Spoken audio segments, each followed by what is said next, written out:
నేల రాలే నీటి పట్టు రేపటి చాలా వరకు 50 ఏళ్లకే పెన్షన్ అని చెప్పిన రకరకాల స్కీములు పెట్టేసి పని సాధించుకున్నాడు. మాకు ముఖ్యంగా సాగరాల విషయాలు మీకు చెప్తున్నాను. 4 విషయాలు చెప్పి ముగిస్తాను. నేను ఈ పంచాయతీ చాలా పెద్ద ఊరు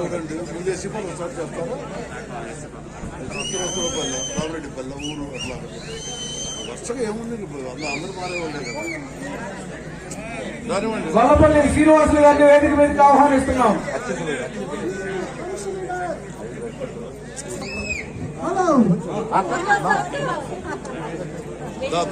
బ్రహ్మారెడ్డి గారిని వేదిక మీదకి ఆహ్వానిస్తున్నాం.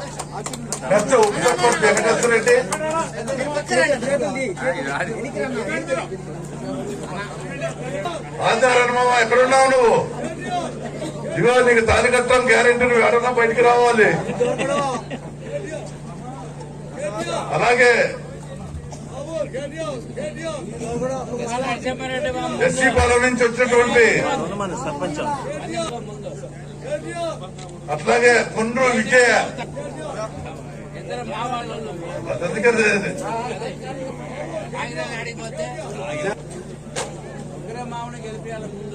కేసు తంతులూరు కుమార్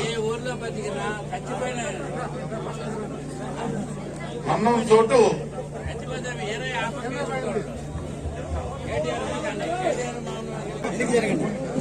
జై ఉగ్రా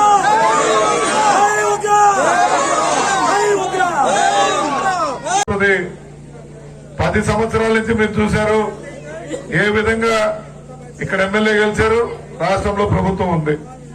మొన్న ఎమ్మెల్యే గెలిచారు, రాష్ట్రంలో ప్రభుత్వం ఉంది. మీ ఊర్లో ఏం చేశారో చెప్పండి. 10 ఏళ్ళలో ఏమైనా జరిగిందా?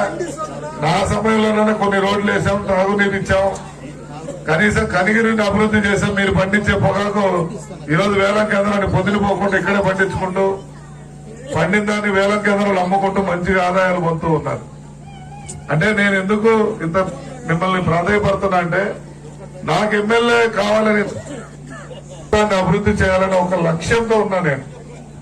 మరి 2009లో నేనెవరో మీకు పరిచయం లేదు. వాస్తవం చెప్పాలంటే కొంతమందికి ఏదో బంధువర్గంగా మామ అక్కడ ఉంటారు. మాకప్పుడు నాయకుడు ఆయన. నాకు అదృష్టం గీత ఉండి నేను ఎమ్మెల్యే అయ్యాను. కానీ మనకన్నా ముందు కావాలి ఆయన. ఢిల్లీలో బజార్లో నన్ను తిప్పాడు.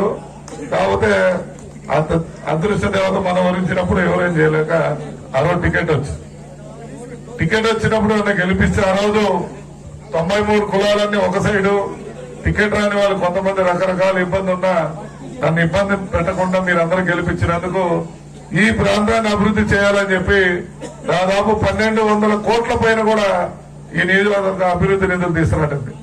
ఒక డ్రింకింగ్ వాటర్ సాగర్ జలాలకే 350 కోట్లు శాంక్షన్ ఆ రోజు తెప్పించుకున్నాం మనం. అంటే ఎందుకంటే నేను చెప్తున్నది, రామతీర్థం నుంచి వచ్చిన నీళ్లు కనిగిరికి తెస్తే కనిగిరిని కొన్ని గ్రామాలకు ఇచ్చాం. దాదాపు 500 గ్రామాలకు ఇచ్చాం. పంచాయతీలు కాదు, గ్రామాలకు. కానీ ఆ తర్వాత వచ్చే నీళ్లు సరిగ్గా రావడం లేదు. మిగతా గ్రామాలకు మరి 10 సంవత్సరాల్లో నీళ్లు ఇవ్వలేదంటే మంచి పాలకులు లేకపోతే మనం ఇబ్బంది పడే పరిస్థితి ఉంటుందని మీకు తెలియజేయడానికి ఆశపడి. నా ఆలోచన ఏంటంటే, ఈ రోజు వెలుగొండ ప్రాజెక్టు కన్నా మనం సాధించుకుంటే మన ప్రాంతంలో ఆ నీళ్లు వర్షాలు ఎక్కువ వచ్చినప్పుడు ఆ కాలువలో 62,000 మంది వలసలు ఇల్లున్నారు. 62,000 మంది. ఈ రోజు ఎవరన్నా చనిపోతేనో లేదా ఏదైనా ఇబ్బంది అయితేనో, పెళ్ళో లేదా తిరణాలు అయితే తప్ప మిగతా రోజుల్లో మన ఊర్లలో కనపడదు. ఛాయగ్రాలు పర్లేదు, కొద్దిగా కనపడతారు. అందరు నిమ్స్ అంటే అదేదో హాస్పిటల్ లేదా ఇంకోటి కాదు. నిమ్స్ అంటే national investment for manufacturing zone. అంటే కేంద్ర నిధుల్లో మన ప్రాంతంలో కంపెనీలు పెడితే కంపెనీ పెట్టిన వాడికి రాయితీలు ఇస్తారు. రాయితీలు ఇవ్వడం వల్ల ఏంటంటే వాడికి ట్యాక్స్ తగ్గుతుంది. కాబట్టి మన ప్రాంతంలో కంపెనీలు పెడతారు.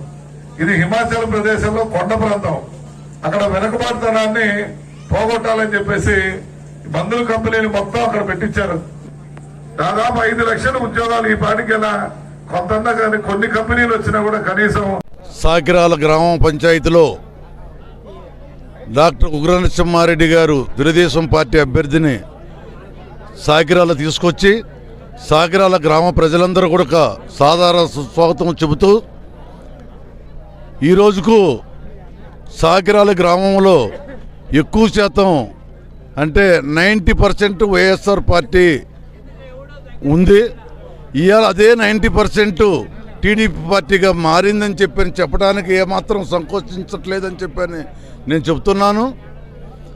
అలాగే ఇవాళ దాదాపు పొలాలు పోయి ఉన్నారు, కొంతమంది ఊర్లలో లేరు.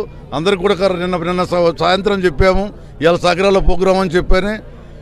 దాదాపు 170 కుటుంబాల దాకా ఇవాళ అందరూ కూడా